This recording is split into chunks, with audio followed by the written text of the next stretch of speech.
Beleza, então o assunto de hoje é o último tópico da disciplina, né, e nós vamos fazer hoje uma introdução à resolução numérica de equações diferenciais. Vou lembrar rapidamente aqui, né, a título de motivação, por que a gente estuda isso? Bom, porque equações diferenciais é um dos recursos matemáticos mais úteis que se conhece, né, por ter tantas aplicações. Então, equações diferenciais são coisas que surgem naturalmente em quase todas as ciências, quando você lida com quantidades, particularmente quando você lida com quantidades que variam continuamente ao longo do tempo. Então, exemplos típicos disso, né? Na mecânica, você tem o sistema massa-mola, pensa no amortecedor do carro, né? Na química, problemas de reação, reatores, né? Em que realizam mistura de algum tipo de reagente. Realmente tem sistemas que tem realimentação, um pouco da mistura que está saindo volta para dentro da câmara para o processo continuar. A gente pode modelar esse tipo de situação com equações diferenciais. Circuitos elétricos também, tipicamente, podem ser modelados com equações diferenciais. Nós vimos no projeto, um dos projetos que foi dado para vocês, um exemplo de modelagem na epidemiologia, em que se deseja estudar a disseminação de doenças dentro de populações. E se prevê o comportamento, né, dessas doenças na população, por exemplo, para que governantes, autoridades sanitárias, etc., possam tomar decisões, né, estejam bem amparados para tomar suas decisões. Na engenharia de materiais e na mecânica, de modo geral, os fenômenos de transporte de massa. Na física, o problema da propagação das ondas. E na meteorologia, previsão do tempo, por exemplo. São todas situações que necessitam de equações diferenciais, que se baseiam em equações diferenciais para realizar algum tipo de coisa útil, né? Então, previsão do tempo, por exemplo, muito útil, certo? Ok. As equações que nos interessam aqui são equações particulares, não são equações diferenciais em geral. As equações diferenciais mais gerais possíveis são as equações diferenciais parciais, e essas a gente não vai estudar aqui. O que interessa para nós no momento são só as equações diferenciais ordinárias. Como eu já tinha dito há um tempo atrás, quando eu fiz a introdução à teoria da integração, a gente já meio que fez uma introdução a equações diferenciais também. Mas vale a pena recordar que toda equação diferencial ordinária é algum tipo de equação desta forma aqui. Pode ser escrita como alguma função de múltiplas variáveis igual a zero, na qual entram x, uma função y de x, que geralmente é a nossa incógnita, é ela que a gente quer determinar, queremos saber quem é essa função y de x. Mas na equação entram também as derivadas até a ordem n da função, certo? E todas derivadas ordinárias. Por isso que essas equações são chamadas equações diferenciais ordinárias, porque só entram derivadas ordinárias nela, certo? Agora, estudar EDOs desta forma aqui é muito difícil, porque são expressões muito gerais e complexas.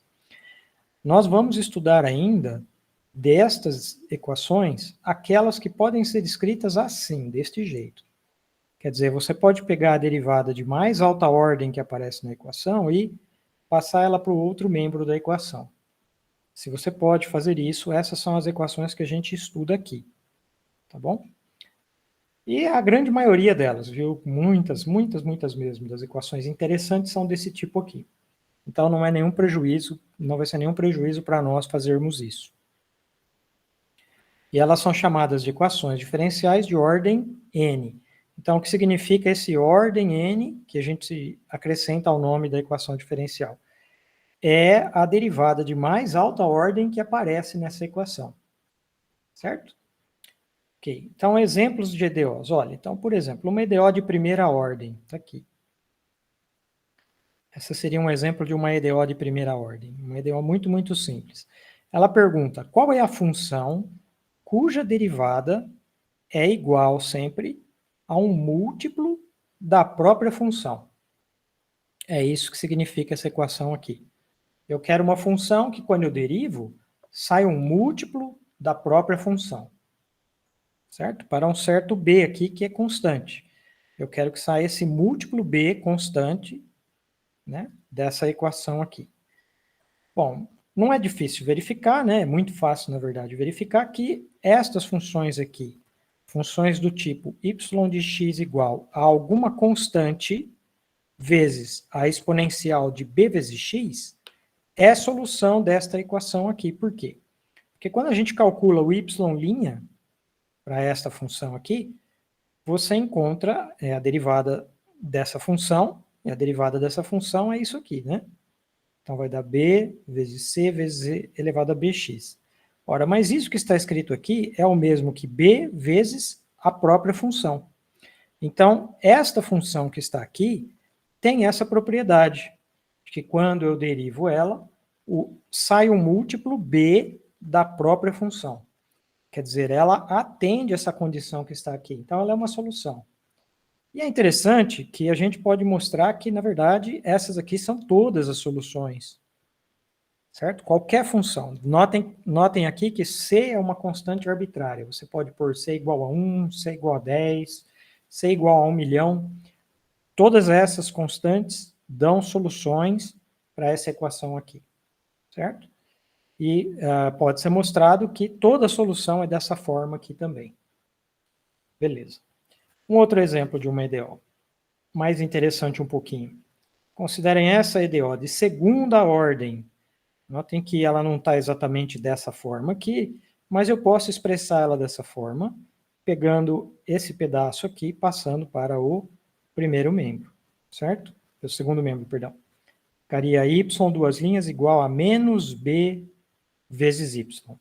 Então, essa daqui está perguntando assim, qual é a função cuja segunda derivada dela, que é isso aqui, é sempre igual a um múltiplo dela mesma.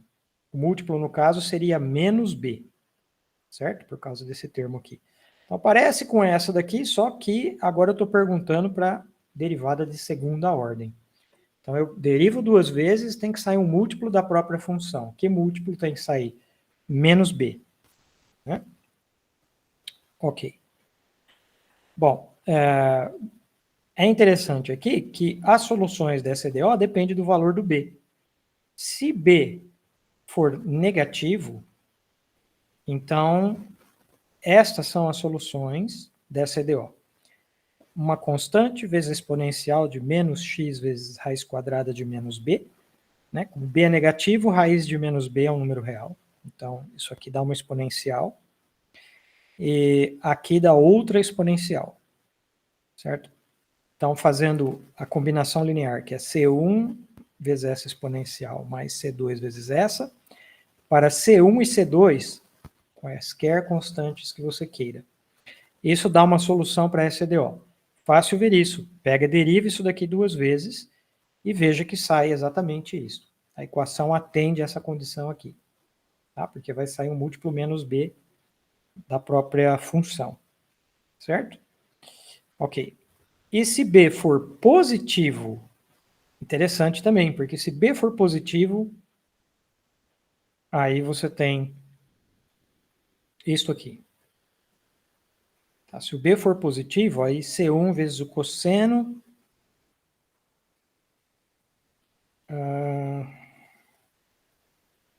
Tá certo isto? Isso, b positivo. Acho que tá certo, não sei. Tô achando que eu escrevi errado a solução. Me parece que quando eu derivar uma vez, vai sair raiz quadrada de b. Ah, tá certo, beleza. Tá correto, é isso mesmo. Eu pensei que eu tinha errado o sinal, mas eu não errei. Quando eu derivar o cosseno a primeira vez, vai dar menos seno. Só que vai vir menos seno multiplicado por raiz de b. Quando eu derivar de novo, vai dar menos cosseno multiplicado de novo por raiz de b, mas com o raiz de b que já está do lado de fora, vai dar b mesmo. E com o sinal de menos que veio, fica menos b. Então vai vir um múltiplo menos b quando eu derivo duas vezes aqui. A mesma coisa acontece aqui. Tá? Então é fácil ver que isso aqui também é solução para esta equação quando b é positivo. Então, olha que interessante. Equações diferenciais, as soluções delas podem variar completamente na sua natureza, né? Olha, aqui a função é desse jeito, quando B é negativo, e aqui a função é desse jeito, quando B é positivo. Muda completamente, né? Mudando só uma constante na equação. Certo? O valor da constante mudou, muda a solução. Ok, mas esses exemplos aqui, aí fica para vocês verificarem que isso é solução, isso também é, e é fácil verificar. Bom, primeira observação. A partir desses dois exemplos simples que eu coloquei, surge a intuição de que toda EDO, quando ela possui solução, ela vai ter uma infinidade de soluções, certo? Isso parece claro aqui. E é o que a gente esperaria em geral, certo? Quando tem soluções, tem uma infinidade delas. E outra coisa interessante é que pode ser mostrado que uma determinada EDO possui solução, possível provar que ela possui solução, sem que seja possível obter uma solução analítica. Eu não consigo escrever a solução, por exemplo, de uma forma fechada assim como esta. Existem equações assim. Por exemplo, a equação do pêndulo simples. Quando você faz a modelagem do pêndulo simples, você vai cair nesta equação diferencial aqui. Tá? E percebam como ela é uma equação difícil, né? Ela é uma equação que aqui aparece a derivada, aqui aparece b vezes o seno da própria função. Quer dizer, essa equação pergunta qual é a função que, quando eu derivo duas vezes, o resultado vai sair menos um múltiplo, né? Porque eu estou pensando, passa esse termo para o lado de lá, né? Então, sairia menos um múltiplo b, não da própria função, como o exemplo anterior. Né? Esse aqui pede menos o múltiplo da própria função aqui, perdão. É este, menos o múltiplo dela mesma. Não, apontando no lugar errado. Aqui, né? Menos o múltiplo dela. Aqui eu tenho menos o múltiplo do seno dela. Quer dizer, tem uma composta de funções aqui. Certo? Isso complica tão terrivelmente essa equação que a gente não consegue resolver mais essa equação analiticamente. Não dá para expressar o y na forma fechada bonitinha. Mas a gente consegue provar que essa solução que essa equação possui soluções. Afinal de contas, ela é a equação do pêndulo. E se você puser o pêndulo para, né, der um movimento inicial para o pêndulo, ele vai oscilar, certo? Então, essa intuição física de que essa equação aqui deve ter solução. Eu só não consigo escrever ela bonitinha daquele jeito ali, né? Por exemplo, algo assim, tá? E, sim, é possível provar isso analiticamente também, que existe solução analítica, sem contudo ser capaz de expressá-la. A gente já está acostumado com isso, por exemplo, tem integrais, a integral de e elevado a menos x quadrado dx, essa é um exemplo de uma integral que nós sabemos que existe, porque e elevado a menos x quadrado é contínua, mas a gente não consegue expressar ela analiticamente, certo? Aqui também é normal, esperado, que em equações diferenciais aconteça o mesmo. Ok, Leandro, pode falar se tem uma pergunta? É que eu tinha ficado curioso, né? Como é que a gente sabe que existe, quer dizer, que tem solução, mas a gente não conseguiu explicar, mas o senhor comentou do e na menos x quadrado É um exemplo, para né? exemplificar, né? É um exemplo de uma integral que não dá para a gente achar ela. A gente já sabe que existe, mas não consegue escrever de outra forma. Com equações diferenciais, então, acho que não é nenhuma surpresa que isso aconteça, né? Porque veja, eu coloquei o contexto de integração dentro do contexto de resolução de equações diferenciais, né? Então, nós já estamos acostumados com essa ideia de que eu posso ter uma equação que eu consigo provar que ela tem solução, mas eu não consigo expressar analiticamente a solução dela, certo?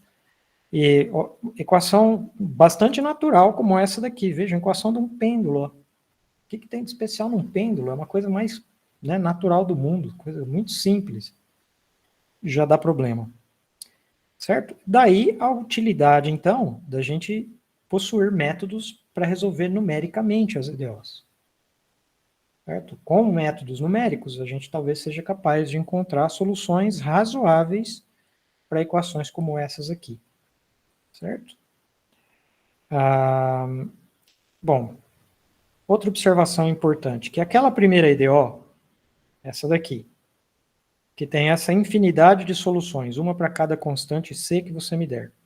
Bom, se você me disser o seguinte, eu não quero qualquer solução, eu quero uma solução que atenda esta condição adicional aqui.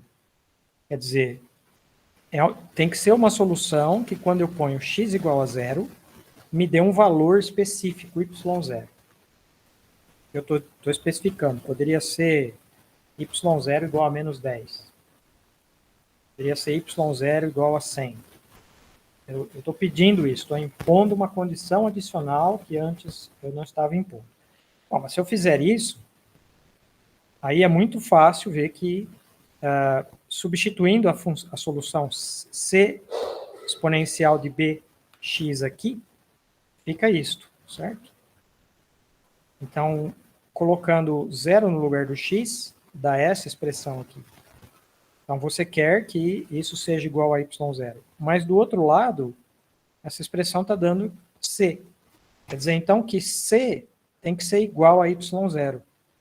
E isso determina, então, que haja apenas uma solução, que é essa aqui. Y de x igual a y0 exponencial de bx. Então, se eu tinha uma EDO de primeira ordem e eu coloquei uma condição adicional, agora, ao invés de infinitas soluções, eu tenho uma solução só. Certo? Isso é uma observação interessante. E, de maneira geral,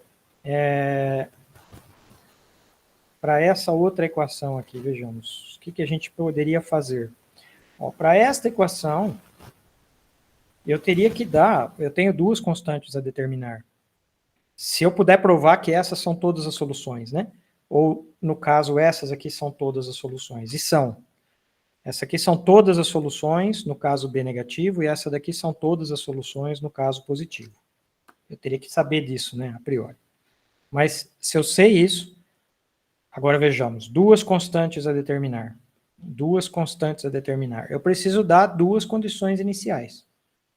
Então, se eu te der duas condições iniciais, por exemplo, y de 0, um certo valor, y de 1 igual a outro valor. Aí eu tenho duas equações e duas incógnitas, eu resolvo e eu acho quem é C1, C2. Certo? Isso é um exemplo de condição inicial que eu poderia dar. Bom, acontece que eu já peguei um exemplo de condição inicial que é complicado. Esse é um exemplo bem complicado, na verdade. Porque eu escolhi 2 pontos, né? Eu disse, pede que no y0 seja y de 0 e no 1 seja um y de 1. Né? Isso aqui é conhecido como problema de valor de contorno, porque você está me dando nas extremidades do intervalo o que você quer que seja a solução. Tá? Isso é bem mais complicado de resolver na prática. O que é mais fácil de resolver é eu dizer assim, y de 0 é igual ao y0 e y' de 0 igual a um certo valor y1.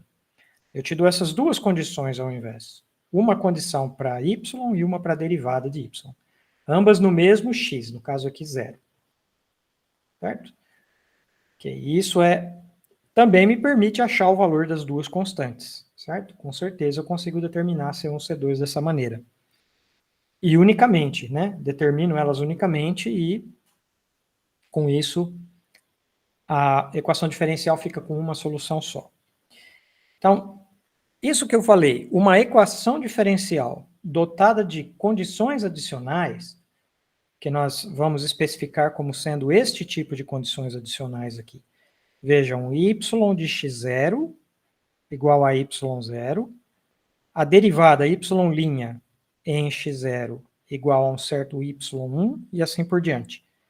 O que está acontecendo aqui, eu estou dando uma condição inicial para y e para as derivadas até ordem n-1. Certo? Isso é o que nós chamamos de problema de valor inicial. Certo? Então, é uma equação diferencial dotado de n condições, uma equação diferencial de ordem n, né? Que a n é a ordem da maior derivada, e aqui você me dá n condições iniciais. Certo? Então, a gente chamaria isso daqui de um PVI, problema de valor inicial, de ordem n. Tá? Notem que o problema de valor inicial se distingue pelo fato de que você está me dando uma condição sempre para o mesmo x0, certo? Então, esse x0 representa uma posição inicial, um tempo inicial no sistema, alguma coisa assim. Então, no instante inicial, o que estava acontecendo com esse sistema, né? E a partir daí eu quero prever o que vai acontecer no futuro. Como é que esse sistema vai evoluir no futuro. Ou seja, eu quero achar a y, né? Que me dê essa evolução temporal do sistema. Tá? Muito bem. Então, isso aqui, essa equação mais essa condição inicial, é um exemplo de um PVI de primeira ordem. E como a gente está vendo aqui, esse PVI de primeira ordem tem uma única solução. Certo? Neste outro exemplo aqui, tanto nesse caso quanto nesse caso, é fácil verificar que se você me der uma condição para y de 0, né? Então, se eu especificar y de 0 e eu especificar y' de 0, tá? Então eu vou ter duas equações com duas incógnitas e eu consigo resolver essas duas equações com duas incógnitas. Tá? São duas equações lineares, aliás, que vão surgir disso. Tá? Substituindo por 0, você vê que caem duas equações lineares. As incógnitas C1 e C2. A gente resolve e acha uma solução única, porque o sistema vai ser possível e determinado. Então, isso seria um exemplo de um PVI de segunda ordem, dotado com as duas condições iniciais, uma para a própria função e uma para a derivada. Certo? Tem solução única também. Bom, o que a gente pode dizer em geral para PVIs de primeira ordem, né? Que são PVIs assim, desse jeito. Primeira ordem aparece a derivada de ordem 1 apenas, né? E do lado direito, alguma expressão que envolve o x e a função y. E uma condição inicial para a função y, certo? Então, isso aqui é um PVI de primeira ordem.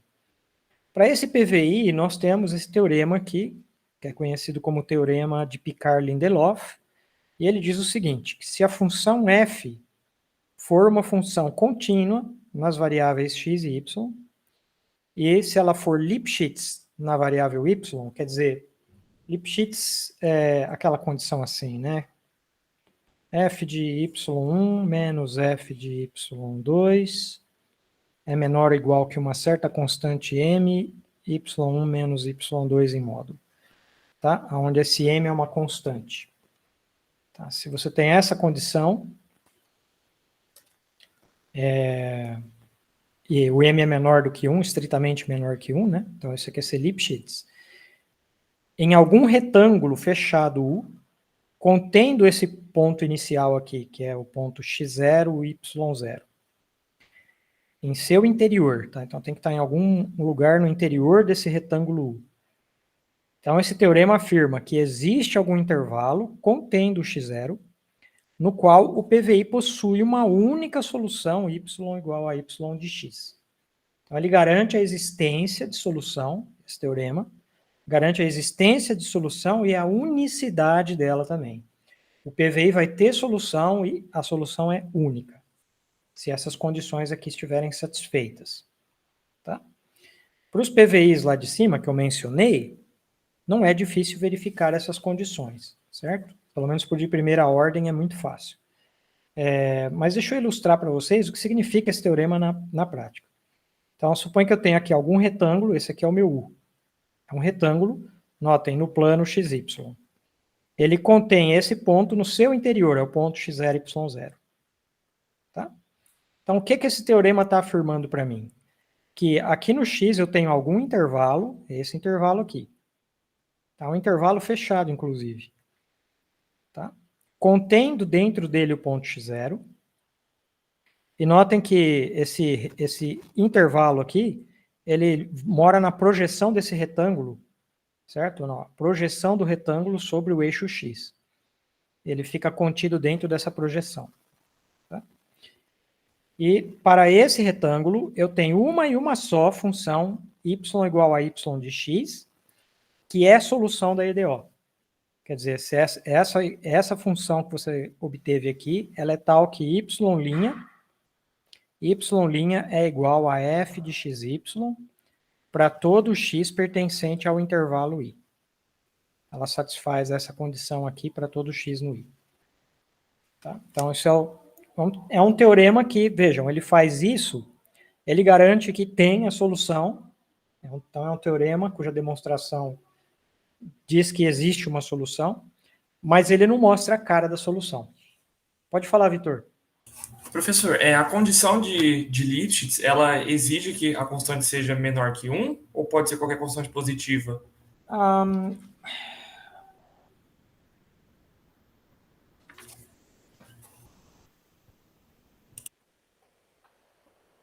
Eu sei que ela tem que satisfazer essa condição para as iteradas de Picard convergirem. Agora, para as iteradas de Picard convergirem... A F tem que ser uma contração, né? Daquele jeito. Eu acho que tem que ser uma constante contração. menor que 1 em módulos. Menor que 1, senão não vai convergir. Sim, porque aí cabe o caso da contração, né? Porque Isso, exatamente. Essa demonstração. Exatamente, Então, acredito que esse M tenha que ser menor que 1. Mas eu posso estar enganado. Eu fico devendo uma explicação melhor disso em outro momento, tá bom? Tá bom, professor. Obrigado. E isso, vejam só, é uma condição suficiente, né? Ele nem está dizendo que é necessária e suficiente. Quer dizer, pode ser que exista alguma condição mais fraca ainda do que contínua e Lipschitz, na qual essa solução existe e seja única ainda. Para que ela exista, né, professor, basta que ela seja contínua. Aí a condição de Lipschitz garante a unicidade. Isso, exatamente. Isso é verdade, tem razão. A continuidade garante que existe e a Lipschitz garante a unicidade. Perfeito. É isso mesmo. Tá? Ok, muito bem. Agora, o que é resolver numericamente um PVI? É o seguinte, eu tenho, então, vejam só, no momento, eu gostaria de focar a atenção só nos PVIs de primeira ordem. Daqui a pouco, mais um pouquinho adiante, a gente vai ver como a gente faz para resolver PVIs de ordem superior. A gente pode resolver numericamente PVIs de qualquer ordem, isso não vai ser um problema. Tá? Acontece que as técnicas que a gente vai usar para resolver PVIs de ordem superior já vão ser as mesmas técnicas que vão ser desenvolvidas para resolver os de primeira ordem. Então, é suficiente para nós focarmos nisso por enquanto. Então, supondo que o nosso PVI de primeira ordem ele possua uma única solução em algum intervalo, o que é resolver numericamente esse PVI? Ele consiste em a gente construir uma tabela de valores para a função y. Então, começando dessa condição inicial, né, na minha tabela, que é isso aqui, num outro instante, para um outro valor de x1, eu obter uma aproximação para o y de x1, para um x2, obter uma aproximação para o y de x2 e assim por diante. Tá? Então, é isso que significa resolver numericamente. É obter aproximações para os valores de y nesses pontos aqui, a começar por aquele que foi dado. Tá? E notem que esses valores aqui não são valores exatos, são aproximações. Então, nós estamos fazendo dois compromissos importantes quando a gente resolve numericamente um PVI. Primeiro, que nós não vamos ter uma expressão analítica, então nós vamos ser obrigados a discretizar a nossa função. Discretizar significa dar um conjunto de valores para ela, certo? Então, ao invés de ter uma expressão que me dá valores que variam continuamente, eu vou ter só alguns valores, né, para alguns valores de x correspondentes. Além disso, esses valores correspondentes que nós vamos encontrar não vão ser valores exatos, eles também vão ser aproximações. Então, existe margem aqui, bastante margem para a introdução de erros, certo? Nesse processo de resolução. Ok, gente? Beleza. Nós vamos ter que gastar um tempinho depois discutindo essa questão dos erros. Por enquanto, eu não vou entrar nela. Vamos ver um primeiro método, já de cara, então, um primeiro método de resolução numérica de EDO, que é um método muito simples, baseado numa ideia muito simples também. Então, partindo do ponto de que o meu PVI possui uma solução, então, PVI de primeira ordem, tá? Então, tendo uma solução, eu desenhei aqui em amarelo, ó, a solução, tá? Eu não estou preocupado com o intervalo aqui ainda. Em algum intervalo isso daqui faz sentido. O ponto é que eu vou começar de x0 e y0, e isso determina esse ponto aqui, em cima do gráfico dessa função y, certo? Bom, por esse ponto aqui, como essa minha função, ela satisfaz uma equação diferencial, então ela deve ser derivável, né? Isso é o mínimo que eu posso pedir ou esperar dela, que ela tenha derivada, nesse ponto x0.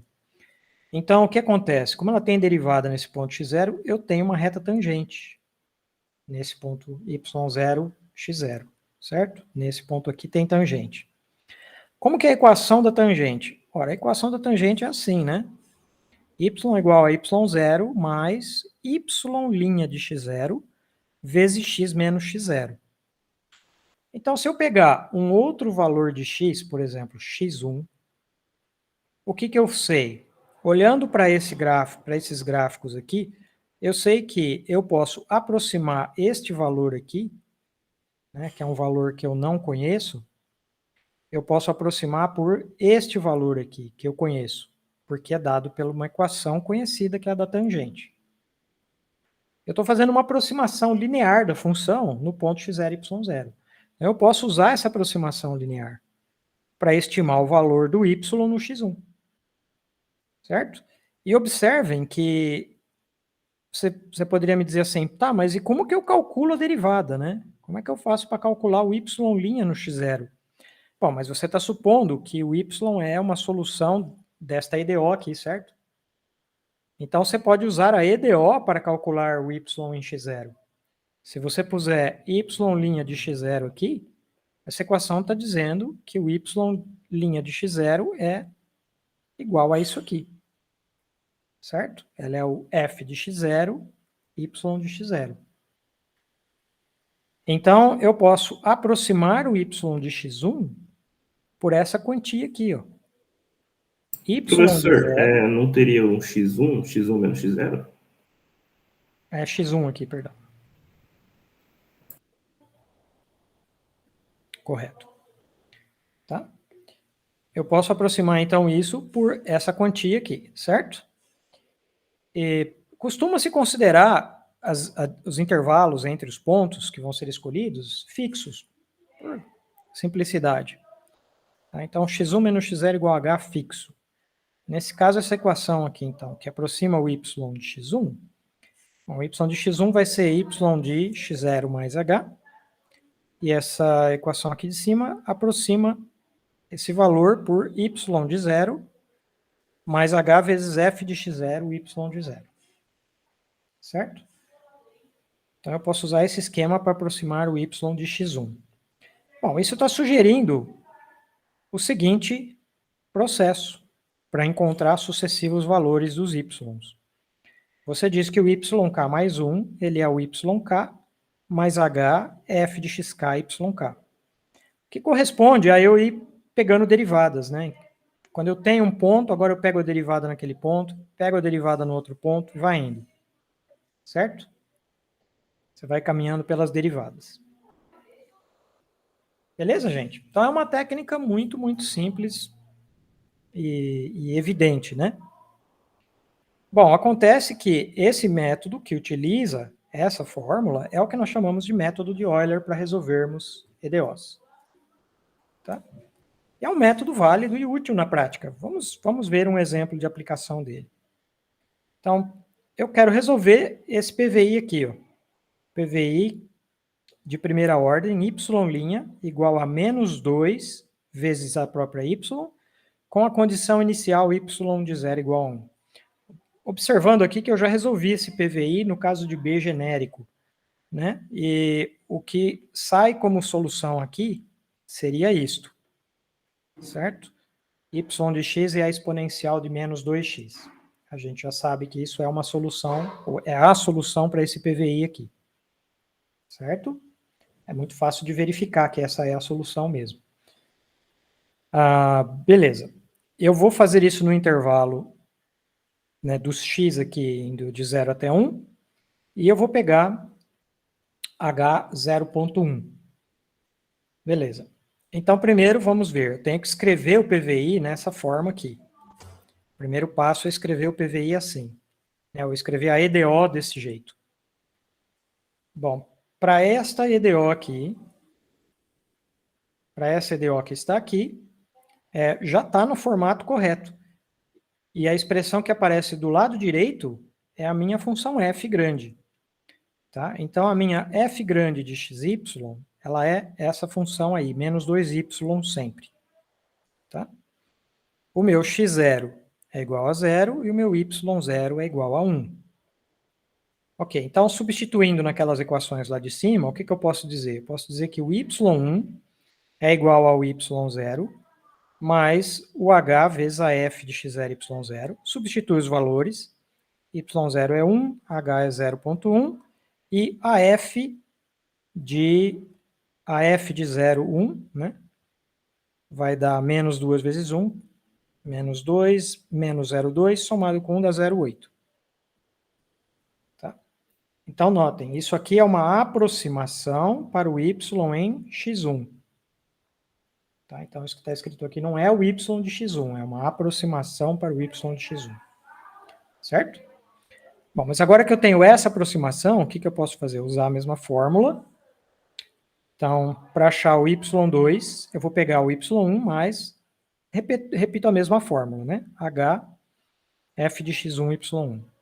Substituindo os valores agora, a gente nota que na f, realmente não aparece o x, né? Então, o valor do x não importa, o que importa é só o y, né? Porque é só ele que aparece aqui. Então, aqui daria 0,8 e aqui menos 2 vezes 0,8. A gente fazendo as contas dá 0,64. Passamos mais um passo. O y3 é o 0,64 mais 0,1 menos 2 vezes 0,64. Vocês estão vendo como isso funciona, né? Eu pego esse valor, cada vez que eu já tenho uma aproximação, né? Então, eu pego o valor da aproximação, eu calculo a f primeiro, multiplico por 0,1 e somo no y anterior, para obter o próximo, certo? É assim que vai funcionando esse processo. A gente faria melhor se colocássemos essas informações numa tabela. Então, vamos começar assim, numa coluna a gente põe o K, na outra eu ponho o XK, na outra eu ponho o YK, e numa outra eu vou pondo os valores de F correspondentes, que, muito interessantes, são também os valores Y', são aproximações, são aproximações, né? Isso aqui vai me dar aproximações para os Y' de XK. Enquanto isso aqui vão ser as aproximações para os Y de XK. Certo? Nessa outra coluna, a gente vai obtendo aproximações para a derivada também, que é muito interessante. Então, na hora, no processo de resolver esse PVI, eu estou calculando o Y, mas estou calculando a derivada junto. Tá? Ok, beleza. Então, como é que funciona isso de novo? Eu tenho esse valor, eu uso a f para calcular esse valor aqui. Certo? Agora que eu tenho esse valor, eu multiplico ele por h e somo com este. Tá? Então, esse daqui vezes h somado com esse vai me dar o que vem embaixo, que é o 0,8. Tá? Então, é esse vezes 0,1 mais esse para dar esse. Agora que eu tenho esse, eu calculo a f para ele. Estou dando esse valor. Para calcular o que vai aqui embaixo. Então, eu faço isto vezes 0,1 mais isso. Dá 0,64. Agora, calculo o y correspondente. Né? O f correspondente, perdão. Agora, este vezes 0,1 mais este vai dar esse aqui. Perceberam como funciona isso? Tem uma mecânica assim facinho de memorizar. Certo? Bom, se a gente for fazendo esse processo, de novo, quando a gente chegar lá no final, no 9, a gente vai ter este valor para o y e este para a derivada. Então, agora este vezes 0,1 mais este vai dar este valor, e aqui a gente não precisa mais calcular a derivada, não é necessário. Podemos parar, porque já chegamos no extremo do intervalo, que é onde a gente queria chegar, no 1,0. Tá? E chegamos com este valor aqui. Tá bom, agora surge a pergunta. Como esses valores se comparam com os valores exatos? Então, vamos desenhar vamos pôr isso num gráfico. Tá? Então, eu vou plotar um gráfico aqui, no qual, em vermelho, estão os pontos que eu calculei. Certo? Então, a gente pode ver esses pontos aqui. Ó. Tá? Então, eles correspondem aos pontos da tabela. E essa curva em azul que vocês estão vendo é a exponencial de menos 2x. Como a gente pode perceber, né? Pode começar a ter divergência. E até dá a impressão, assim, olhando para essa diferença, ela parece pequena, essa daqui parece maior, essa parece maior, essa parece maior ainda, né? Dá a impressão que os erros podem ir aumentando. Certo? O que é razoável de esperar que aconteça. Quanto mais iterações a gente fizer aí, maior o erro. A questão que vai nos ocupar boa parte do nosso tempo em breve é como eu posso fazer para estimar esses erros, para eu saber, para eu poder determinar o H com o qual eu preciso trabalhar. E para a gente ver que faz diferença o valor do H, vejam só, se eu pegar H igual a 0,2, então agora em vez de pegar esses 11 pontos aqui, eu vou pegar 21 pontos no intervalo 0,1. O resultado é este. A gente percebe que com intervalo menor, a gente percebe que os erros também parecem ter sido menores. Ainda tem a impressão que os erros parecem estar se acumulando e aumentando à medida que você vai calculando. Normal. Mas a gente pode perceber que os erros em cada etapa parecem bem menores. Então, isso aqui afetou o erro, com certeza. Tá? O erro parece menor, tanto menor eu pego IH. Vamos fazer o seguinte, então, vamos pegar H igual a 100, né? 0,01. Quer botar 100 pontos aqui. Se a gente fizer isso, dá esse resultado aqui. Quase não conseguimos distinguir com o nosso olhar, né? Dá para perceber que aqui no começo as duas curvas parecem estar juntas, mas aqui parece que um pouquinho do vermelho parece que se distingue do azul. Talvez aí não esteja dando para ver muito bem, mas para mim aqui na parte de baixo tem um pouquinho de vermelho, na parte de cima não tem vermelho. Então tem erros aqui ainda, mas a gente não está conseguindo vê-los. Certo? Mas bem melhor. Então isso sugere que, esse experimento aqui sugere que com a diminuição do H, esse método produz resultados cada vez melhores, cada vez mais precisos. Né? Pelo menos nessa instância é o que está acontecendo. Só que é claro que isso aqui está surgindo com um custo computacional maior também, porque agora aqui eu tenho 101 pontos.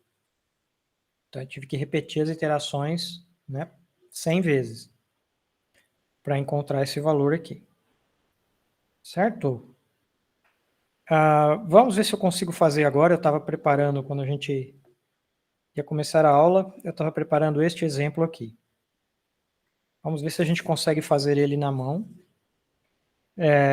Então, eu vou ter aqui esse PVI, y' igual a menos y mais x mais 2, com a condição inicial y de 0 igual a 2. Bom, primeiro vejam que isto aqui é uma equação diferencial de primeira ordem, certo? Não é difícil mostrar que essa equação, que esse PVI aqui, possui também solução única. Pelo menos a continuidade dá para ver aqui, né? Que essa função que está aqui, ó, ela é contínua na variável y e na variável x. Certo? A função aqui desse lado. Ela não parece ser Lipschitz, né? Ou, sei lá, Lipschitz com m igual a 1. Ok, esse PVI também, ele possui solução única nesse intervalo que vai de 0 até 0,3. Vamos calcular essa solução, então, usando o método de Euler. Então, aqui,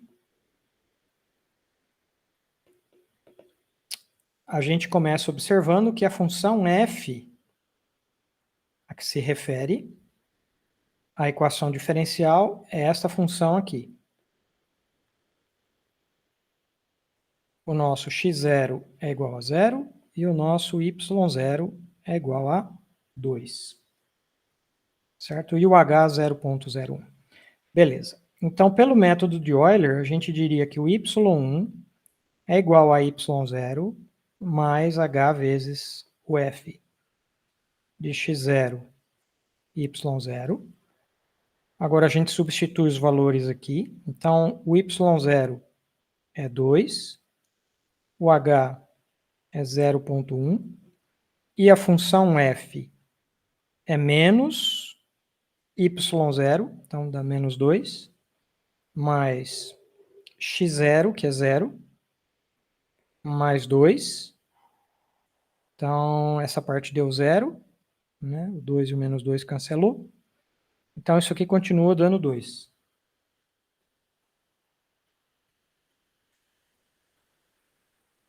Ok, beleza.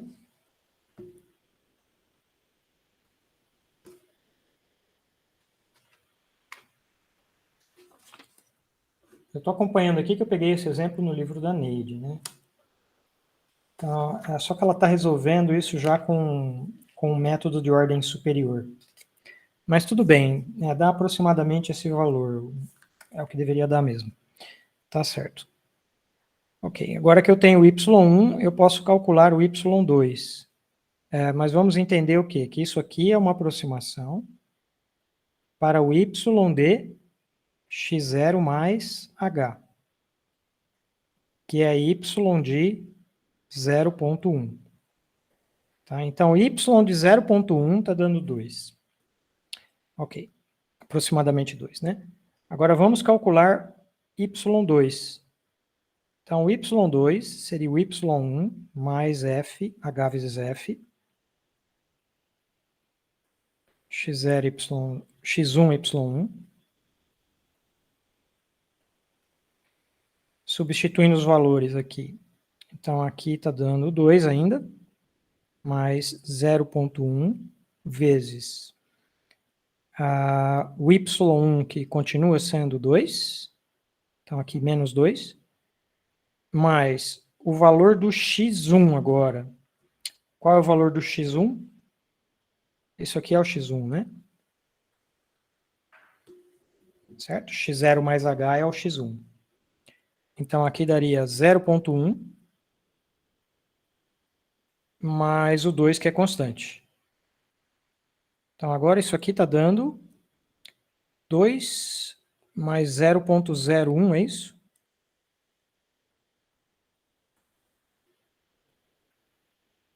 É isso, né? 2,001. Então, isso aqui está dando 2,001. Tá correto, né?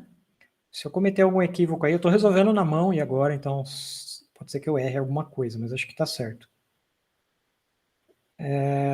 Não, tem um 0 a mais aqui. É 0,01. Isto. Certo? Muito bem. Isso aqui, então, é uma aproximação para o y de x2, né? Que é y de x0 mais 2h, que seria o y de 0,2. Certo? Esse aqui é o valor do x2. Ok. Então, ele quer que eu chegue no 0,3, então tem que fazer isso mais uma vez. y3 é igual a y2 mais hf de x2 y2. Isso é igual a 2,01 mais 0,1 vezes menos 2,01, né, que é o valor do y anterior, mais o valor do x2, que é 0,2, mais 2. E fazendo a conta direitinho, se não me engano, isso aqui está dando 2,029. Isso que nós encontramos é a aproximação para o y de x3, que é y de x0 mais 3h, que é y de 0,3. Então, se a gente fosse colocar numa tabelinha bonitinha, né? Então, aqui seria K, 0, 1, 2, 3. Aqui os xk's. Então, começando do 0. Uma outra coluna, vamos pôr os YKs. E numa quarta coluna, o F de XK e YK. Então, eu comecei com isso aqui. O primeiro valor de F que eu calculei, né, foi 0, que é esse aqui. Então, aqui estava dando 0. Agora, esse vezes H mais o 2 dá 2, que é o que vai aqui ainda. Isso é o 0,1. Então, no 0,1, a solução aproximada ainda era 2. Mas qual era o valor do H? Qual é o valor do F? F era 0,1.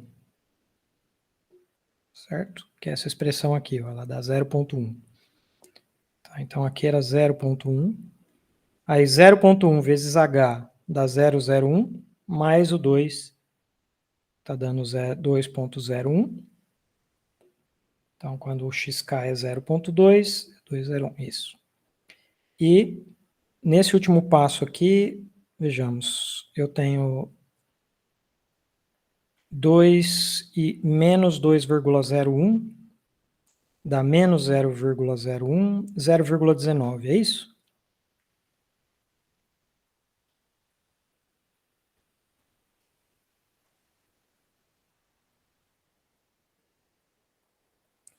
Isso, 0,19. Agora, 0,19 vezes 0,1 mais 2,01, aqui está dando 2,029. Certo? Quando chega no 0,3. E aqui eu não preciso calcular mais a derivada.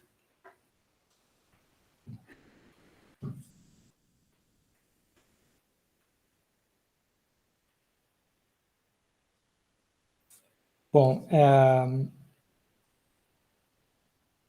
eu não sei qual é a solução analítica deste PVI. Ele tem uma solução analítica.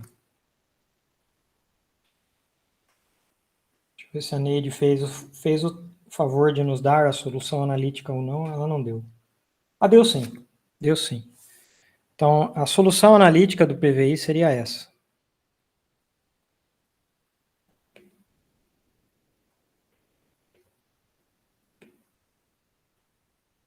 Y de x igual a exponencial de menos x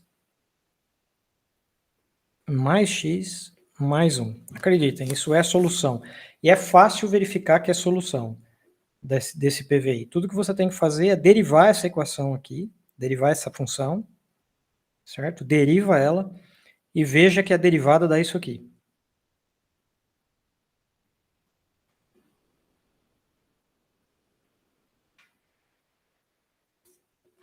É isso mesmo?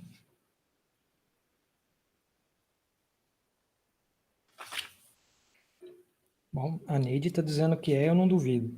Mas tem que verificar, né? Certo? A gente tem que verificar.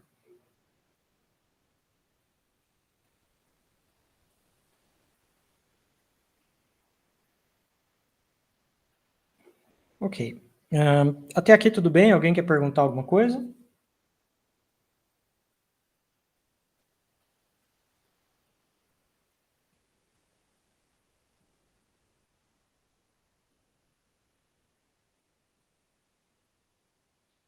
Sim? Não?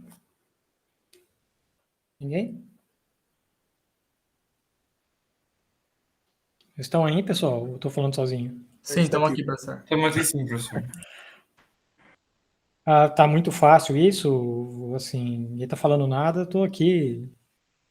Tá tranquilo, professor. Bastante tranquilo. Tá tudo bem, Eu concordo com o Vitor. Ok.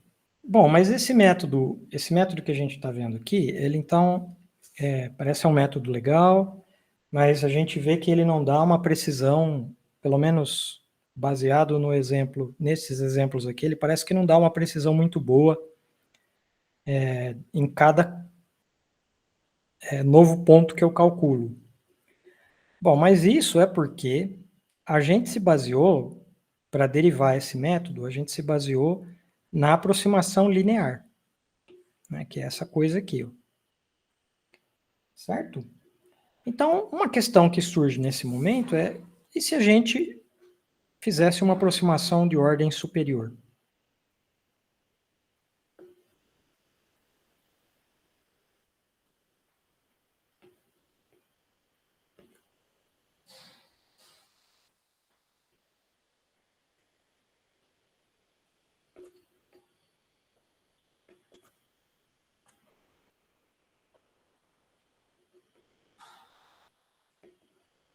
E aqui, quando eu digo aproximação de ordem superior, é claro que eu estou me referindo a Taylor.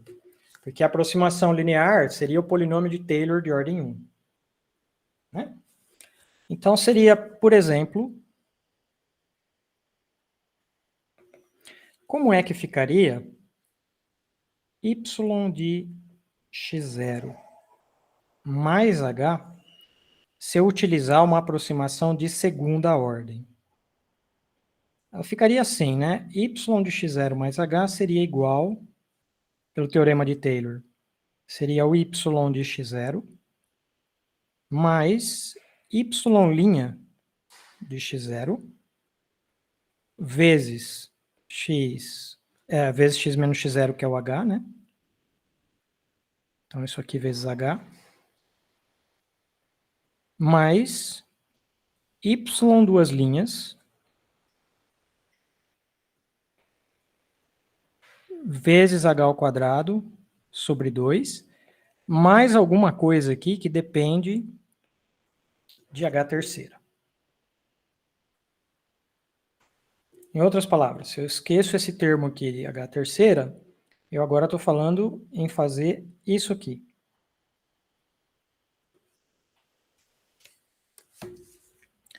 Bom, vejamos aonde que eu vou ter problema. Né? Lembrando que o meu y', ele é expresso assim, né? Y' é igual a f de x, y, certo? Então, daqui eu posso calcular y' de x0. Isso aqui é o f de x0, y0. Mas o que é isso aqui?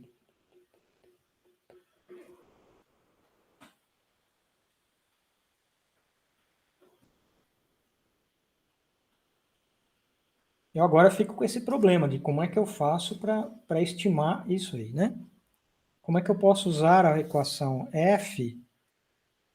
Como é que eu posso usar a equação diferencial para eu encontrar o valor dessa coisa aqui?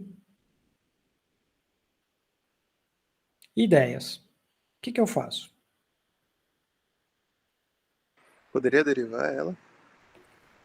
Isso mesmo. Você faz o quê? Você vem nessa equação que está aqui, ó, e você deriva ela. Então, dessa equação aqui, se eu calcular a derivada do lado esquerdo, eu vou obter y duas linhas. E o que eu vou obter do lado direito? Agora eu estou lembrando, eu preciso lembrar assim, que eu estou derivando uma função que é esta função aqui. Perdão, aqui é x. Tá? Eu quero derivar isso daqui em relação a x. Tá? Então, derivando uma função composta, uma função de duas variáveis, onde a segunda variável é composta da primeira variável. Então, isso aqui tudo é uma função de x. Tudo vira função só de x. E eu posso calcular essa derivada em relação a x com certeza. Mas do cálculo de funções de várias variáveis, eu sei que tem uma outra forma de eu calcular essa derivada, que é eu calcular usando a regra da cadeia para funções de várias variáveis. Certo? Então, isso daqui daria derivada parcial da função f em relação a x, calculada ainda no ponto x e y de x, né? Mais o quê? A derivada parcial de f. Eu vou ter que apagar isso aqui agora.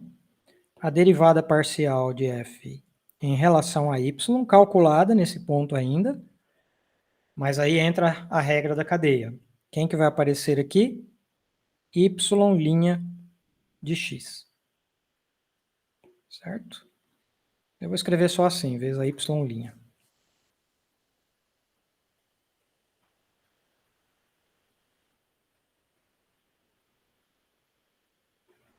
Beleza? Beleza, professor. Ok, só um segundinho. Eu estou seguindo a Neide para eu não me perder muito, porque aqui é muito fácil da gente se perder, né, nessas derivadas parciais. Ela já faz direto aqui o método de ordem n. Eu quero fazer com vocês só, por enquanto, só o de segunda ordem. Tá, então ela usa uma notação conveniente aqui, tá? Que é assim. Nós vamos chamar isso daqui de essa primeira derivada só de fx e a outra de derivada fy. Então, só para economizar na notação, que é muito interessante de fazê-lo, a gente escreve assim. Ok? Bom, nenhum problema aqui, porque agora que eu tenho essa fórmula, vejam só que quem que entra no lugar da y' aqui? Né? Dessa equação aqui de cima, eu posso expressar a y' em função da f, certo? Então, o resultado líquido dessa conta seria a derivada em relação a x mais a derivada em relação a y vezes o y', que é a própria f. Então, a gente tira essa fórmula aqui, certo? Portanto, a gente poderia calcular o y1, né, que é a aproximação, seria isso aqui, né? O y1 é essa coisa toda aqui. Deixa eu escrever, arrastar isso aqui para cá um pouquinho. Isso seria o y1 igual, por definição, é o que eu estou chamando de y1, essa coisa toda aí. Então, y1 seria igual ao y0 mais o f de x0, y0 vezes h, mais essa coisa toda aqui agora. Fx de x0, y0 mais fy x0, y0 vezes f de x0, y0. Tudo isto daqui, h ao quadrado, dividido por 2. Bom, e tudo coisa que a gente pode calcular, né? Não tem nenhum problema calcular. Nós sabemos a expressão analítica da f, nós temos como calcular todos esses valores aqui. Isso nos daria, em tese, um método um pouquinho mais preciso.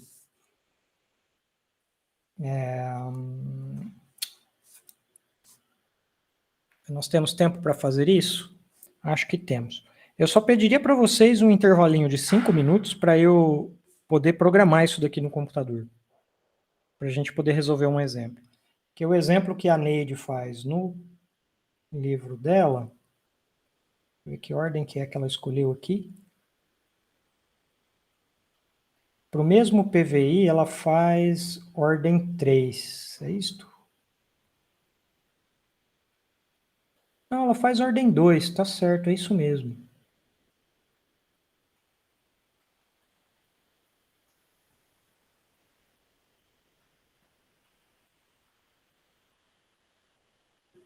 Bom, mesmo assim eu preciso de uns 5 minutinhos para eu poder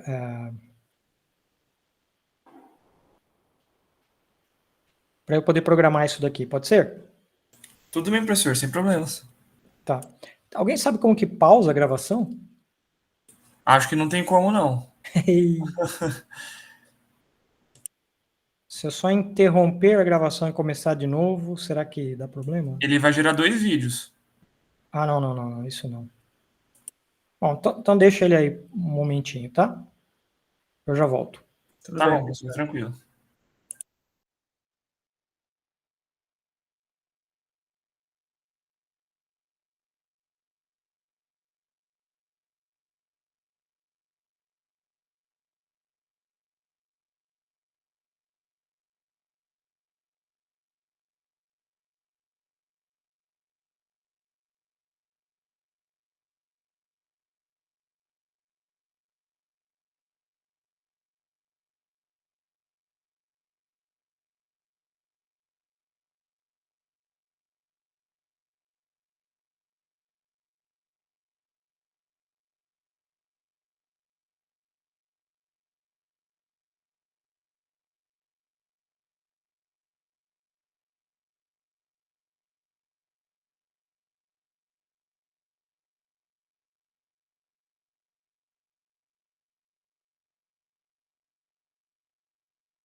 Já passou 5 minutos, eu ainda estou apanhando do Google Colab aqui, então só mais um segundinho.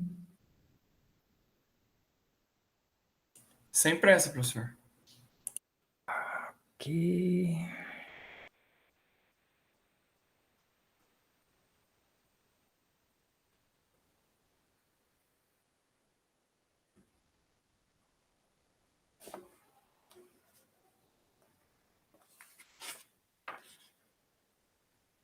Eu tive que programar mesmo porque o exemplo da Neide é diferente do meu. Ela está indo até a ordem 3, eu estou indo só até a ordem 2.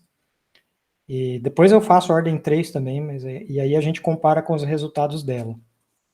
Certo? Mas vamos ver se eu conseguir pelo menos... Se eu consigo pelo menos esse aqui corretamente. Não está parecendo muito bom, não.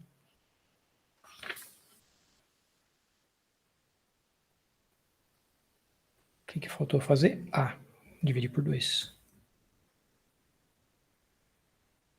Agora, muito melhor.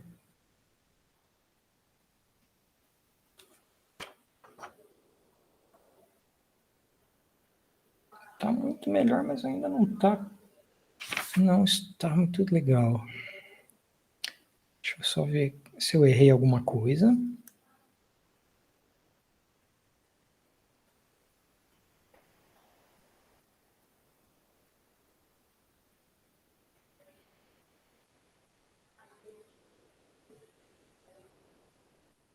Eu acho que é isso mesmo. Vamos lá. Se eu errei, a gente vai achar o erro. Ok. Então, eu vou pegar esse exemplo aqui. Mesmo PVI de antes. Deixa eu copiar tudo isso aqui.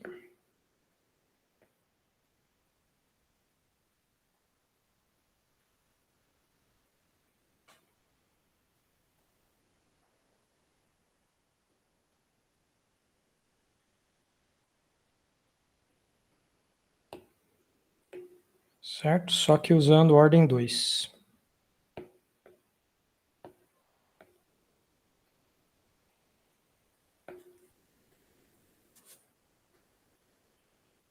Diga-se de passagem, eu não falei o nome, né? É melhor eu dar o nome para os bois, mas com essa formulação aqui, isso vira um método Taylor de ordem 2.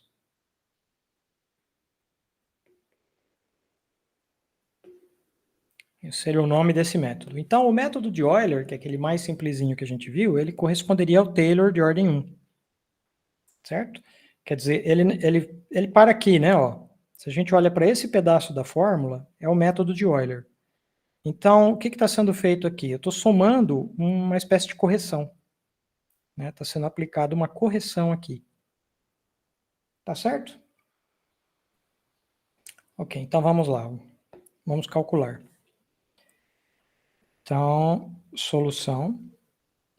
Primeiro, que a minha f de xy aqui é igual a menos y mais x mais 2. Eu vou precisar calcular a fx de xy, que é a derivada em relação a x, e a derivada em relação a x está dando 1. Eu vou calcular a derivada em relação a y de xy, derivada parcial aqui.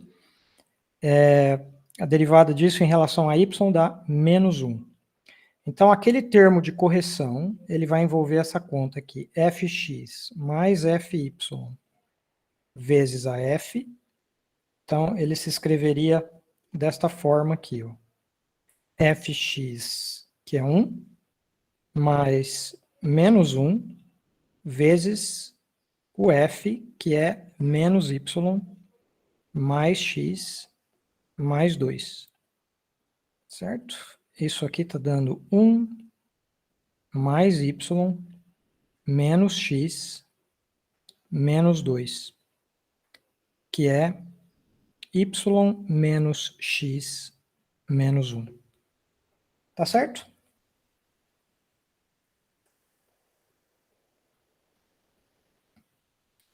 Vamos chamar isso aqui com um nome conveniente. A Neide chama isso aqui de F'.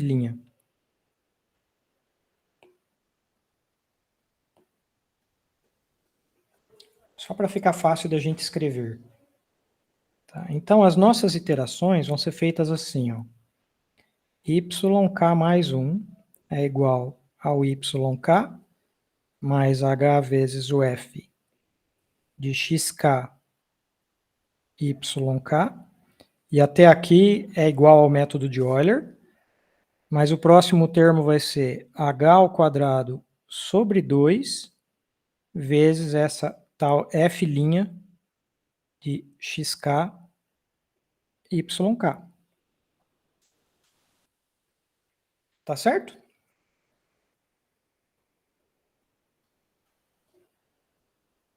Tudo bem, gente?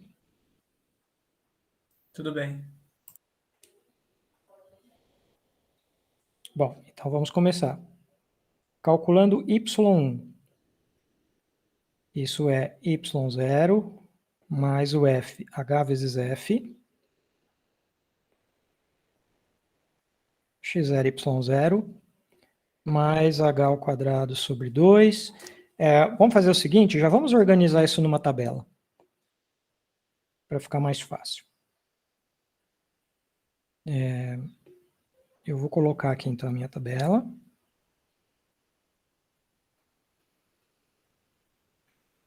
Nessa coluna aqui, então eu vou pôr o K, começando do zero.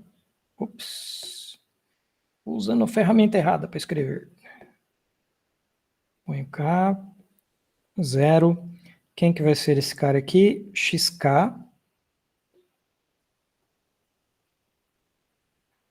Próxima coluna.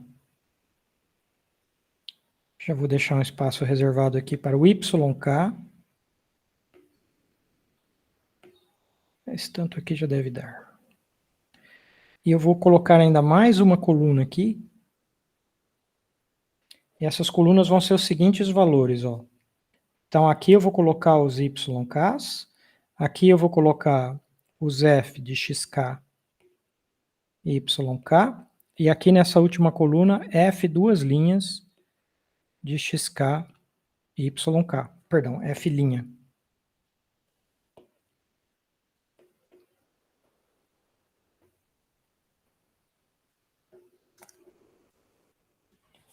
Eu acho que faz sentido mesmo chamar de F', porque quando a gente chama de F', significa que eu estou derivando aquela expressão em relação a x, né? Que foi o que nós fizemos. Nós pegamos aquela expressão inteira e derivamos em relação a x, certo?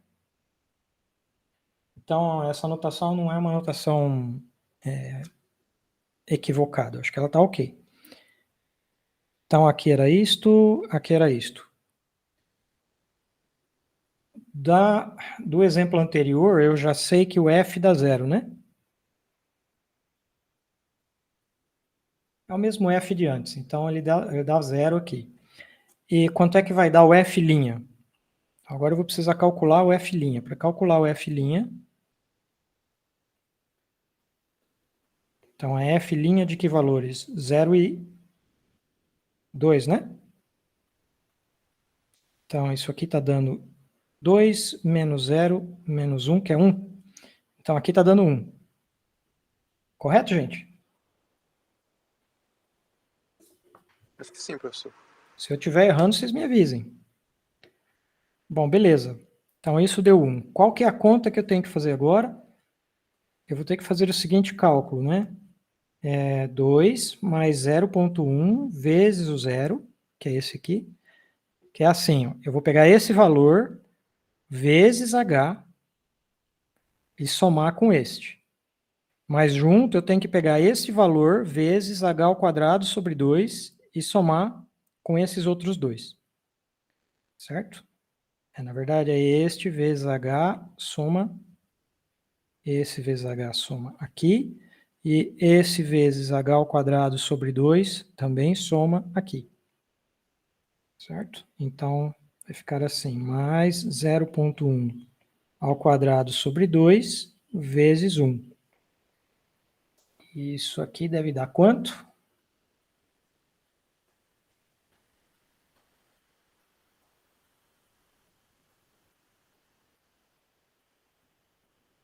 Acho que dá 0,005. Então, aqui no xk, que é o x de 0,1. Então, eu acho que eu errei alguma coisa, porque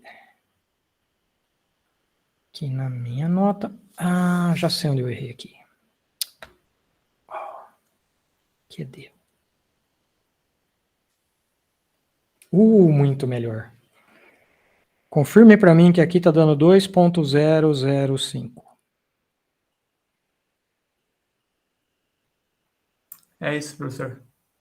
Eu esqueci de somar o 2. Ok. Bom. Deixa eu mudar mais uma coisinha na minha programação aqui, para eu ter o valor do F, mas ter o valor do F' também, que eu não estou guardando no momento. Facilitar aqui, senão eu vou ter que escrever isso toda hora. Vai ser meio chato. Então, essa expressão inteira aqui, isto aqui tudo, vai virar isto aqui.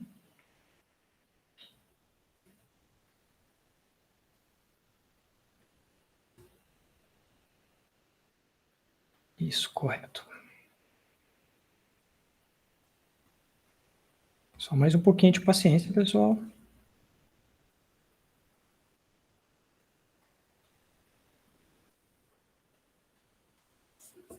Beleza. Bom, agora, o que eu tenho que fazer? Para o próximo passo, eu tenho que começar calculando a F, então eu devo calcular F de... Quais são os valores agora? 0,1, né? Então aqui, são esses dois valores aqui, o x e o y. Então F de 0,1 e de 2.005. Professor? Isso é... Oi? Como a gente chegou no 0.1 mesmo? Aqui? Isso. É porque isso aqui é o x0 mais h. X0 é 0, o H é 0,1. Ah, ok. Certo? Aqui é só ir somando H cada vez que você vai, né? Cada linha você vai somando H. Certinho, obrigado. Tá? Nada. Então aqui está dando menos 2.005 mais 0,1 mais 2. Certo? E isto deve estar dando 0.095, é isso?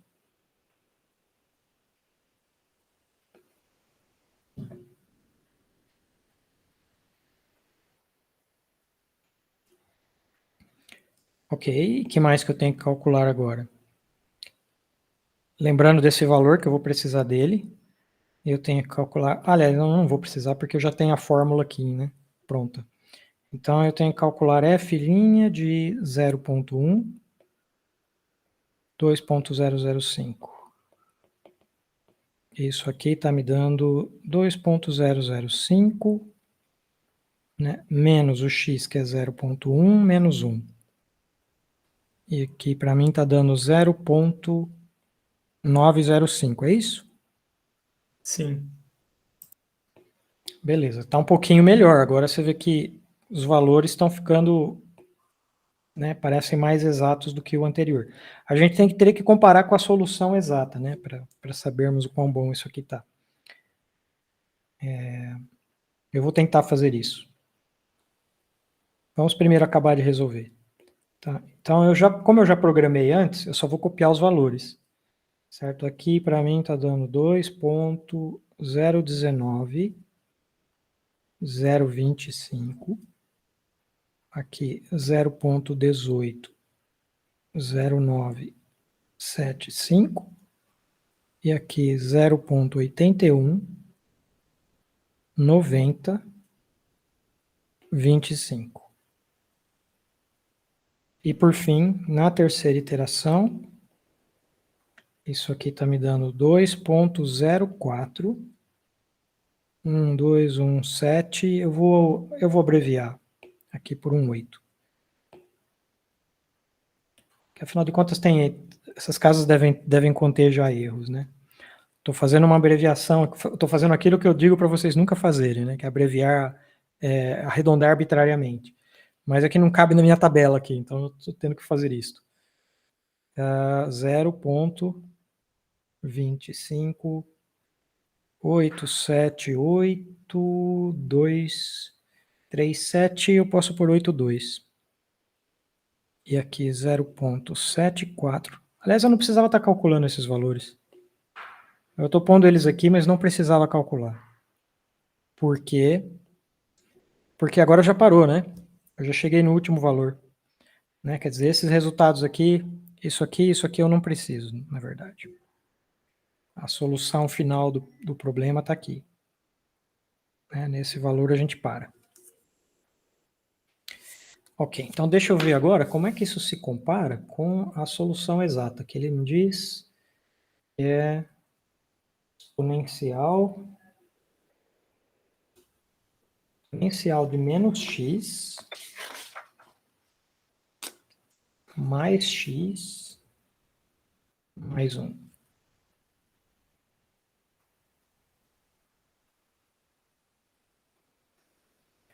Eu vou pôr uma figura aqui.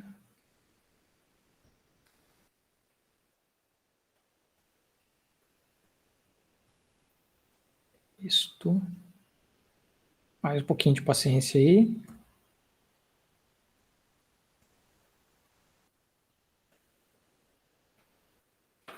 Isso.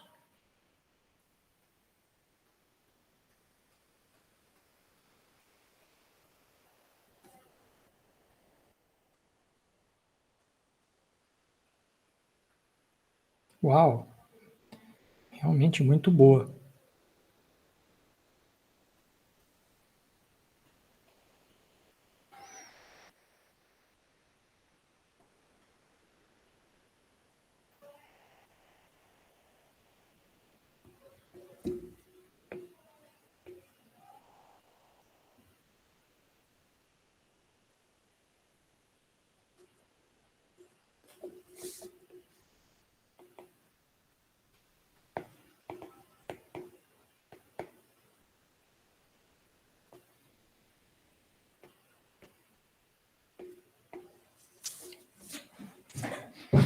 Certo? Então, olha só.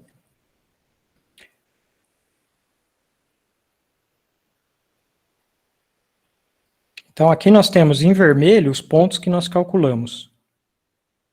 E nós temos em azul a solução exata.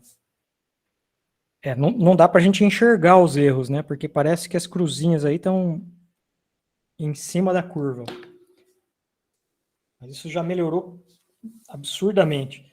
Assim, deixa eu fazer o exemplo anterior. Deixa eu fazer o exemplo anterior só com o Euler, né? Que é muito fácil aqui. É só eu tirar esse termo que corresponde à derivada de segunda ordem, o f'. Eu vou repetir o mesmo cálculo aqui, tirando esse termo fora, que é aqui neste cálculo eu tiro aqui, apagar a linha. Vocês não estão vendo o que eu estou fazendo aqui. É até bom que não estejam mesmo, porque senão seria de arrepiar os cabelos.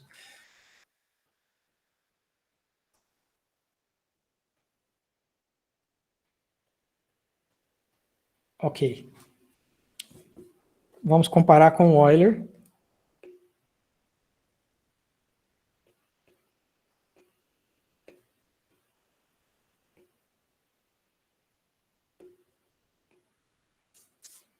Então, tudo que eu fiz aqui é rodar de novo o meu programa, mas eu tirei fora.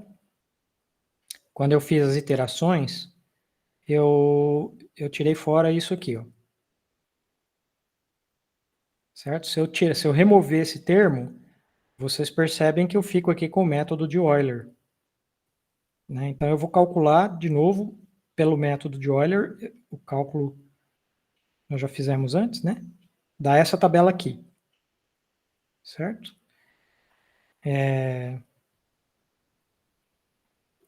O gráfico.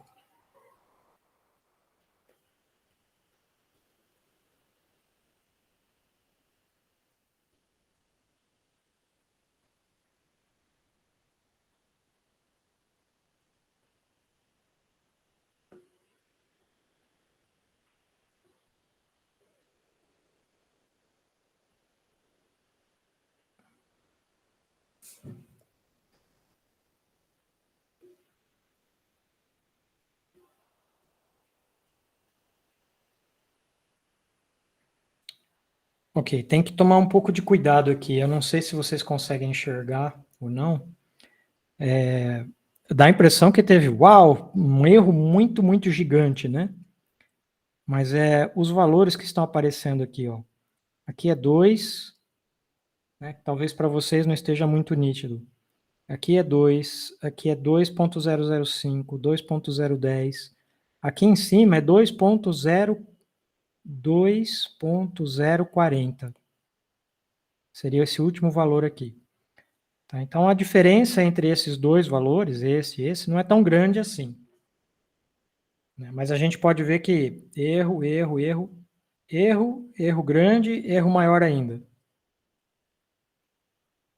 Certo? E com o método Taylor de ordem 2, a gente obteve este resultado aqui que parece muito melhor. Aqui continua sendo o 2.04. É isso? Nem eu não estou enxergando direito. É sim, professor, dá para ver. Tá. Bom, então a nossa conclusão é que esse método aqui, ele melhorou a precisão, vocês perceberam? Muito melhor precisão, sem aumentar a quantidade de pontos. Certo? Eu até estou curioso aqui para ver o que acontece no exemplo, nesse exemplo aqui de cima. Certo? Para essa função aqui que a gente teve aqui, né? Deixa eu ver o que acontece. Vou rodar esse exemplo de novo e vou gerar uma nova figura para a gente ver o que acontece neste caso. Só um segundinho, eu tenho que caçar onde é que eu pus ele aqui na minha planilha. Achei.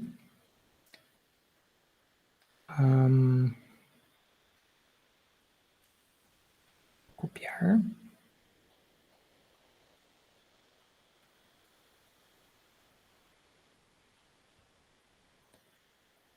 Copiar tudo isto.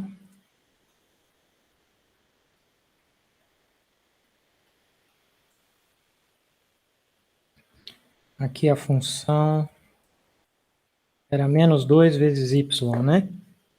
Isso, menos 2y. Então, a derivada em relação a x é 0, a derivada em relação a y é menos 2.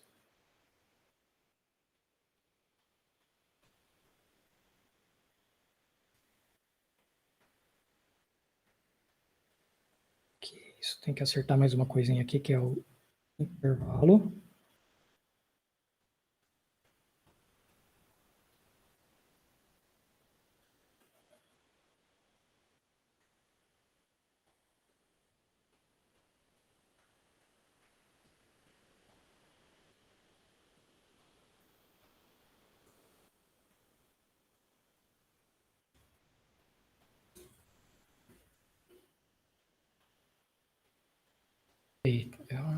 Não, mas isso aqui é o Euler normal. Por que aconteceu isso? Eu esqueci da derivada.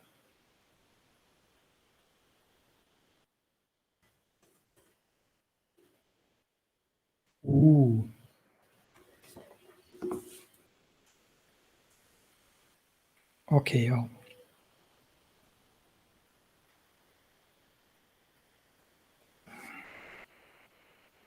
Então aqui eu vou repetir o PVI.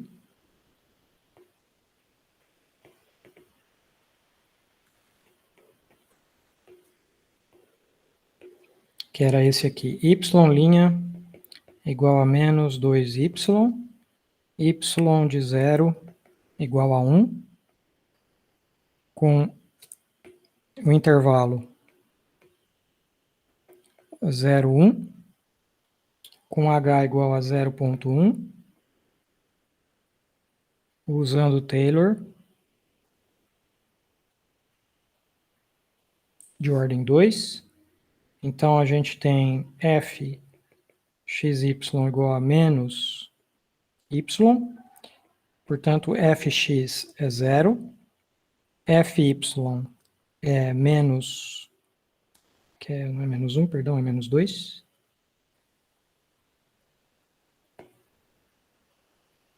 Então, a derivada em relação a x dá zero, a derivada em relação a y dá menos 2. Então, a gente tem que o f' de xy é igual a menos 2 vezes menos 2y. Certo? Então, isso dá 4y, é isso?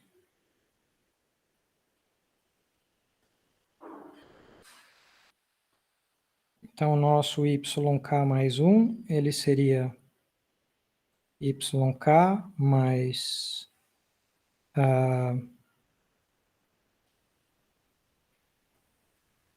substituindo aqui na fórmula. A gente não faz isso. Não substitui direto não substitui por f aqui.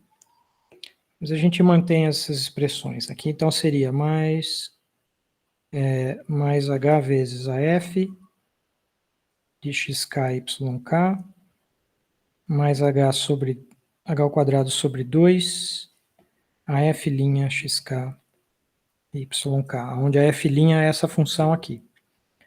Certo? Ok, fazendo as iterações, é muito interessante.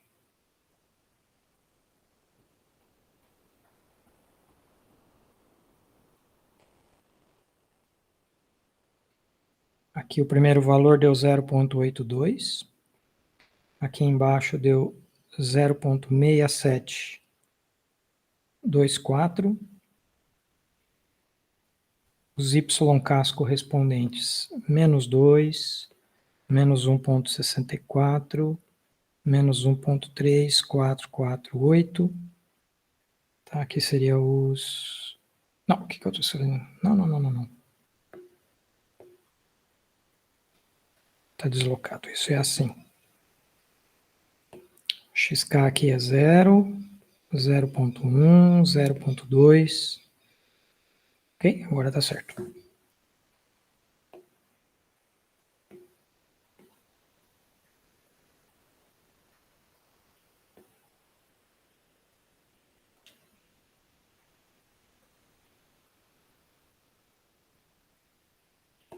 Aqui seria os f de xk, yk, e na última coluna f' de xk, yk.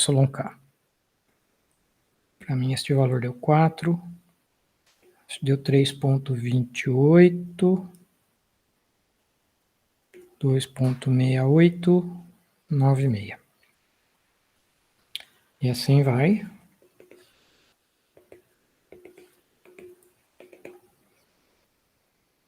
Quando a gente chega lá no 10, e aqui é 1,0, isso aqui está me dando 0,13. Nota, não são valores aparentemente tão diferentes dos de antes. Aqui eu não preciso calcular e não preciso calcular. Mas vamos ver a figura.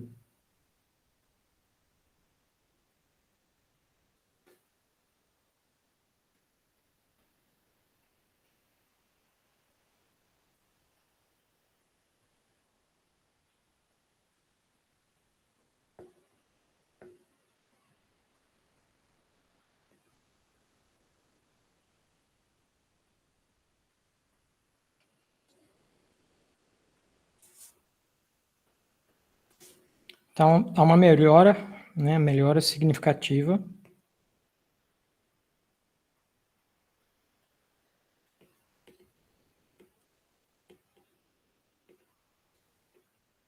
Na precisão. Se comparado com isso aqui, né?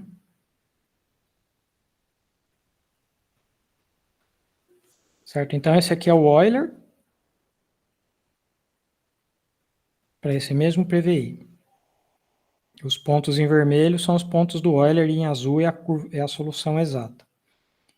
E agora, com o método de Taylor de ordem 2, a gente vê que os pontos se alinham mais precisamente com a linha em azul. Então, houve uma melhora muito boa. Tem erros ainda, mas são bem menores agora.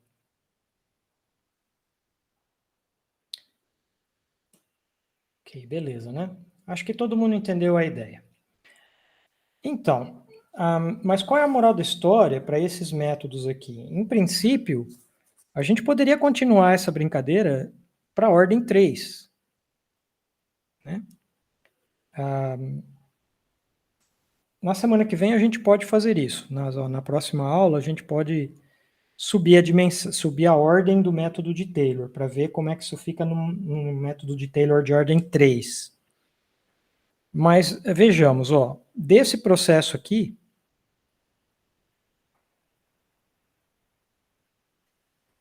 né, deste processo em que eu vejo que eu tive que calcular derivada em relação a x, derivada em relação a y, para eu calcular a derivada segunda. Se eu for fazer o método de ordem 3, que vai aparecer a derivada segunda, vai aparecer a derivada terceira aqui. Eu vou precisar calcular essa expressão aqui que eu chamei de f'. Eu vou precisar calcular a f duas linhas. Bom, para calcular f duas linhas, eu vou aplicar a regra da cadeia outra vez. Né? E quem que eu vou estar derivando?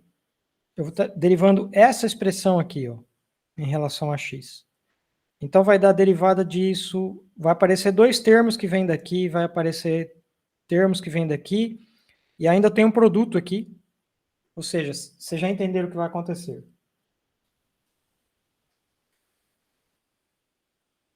Vai ficar uma expressão assim, desse tamanho.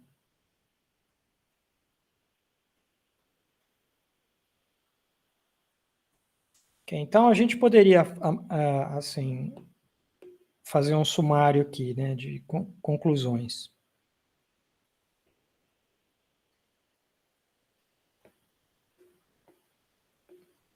Então, o método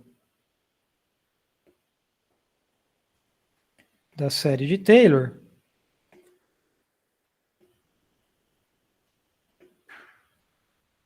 parece melhorar a precisão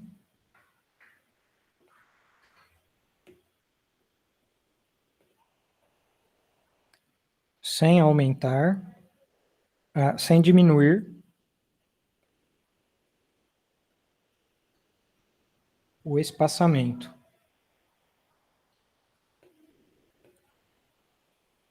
Ou, se preferir, né, sem aumentar a quantidade de pontos.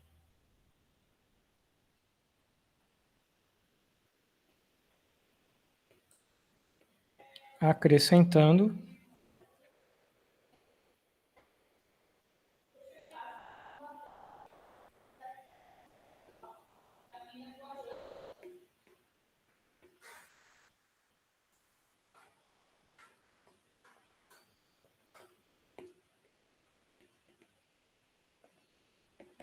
termos adicionais às fórmulas de iteração. Quer dizer, você vê que cada método desse, quando eu aumento a ordem, o que vai acontecer é que eu vou obter o método da ordem anterior acrescido de mais coisas aqui. Né? Quer dizer, você começa a acrescentar correções, termos de correção de ordem cada vez mais elevadas, e com isso parece que vai melhorando muito a precisão. Né? Mas qual é a desvantagem disso? Requer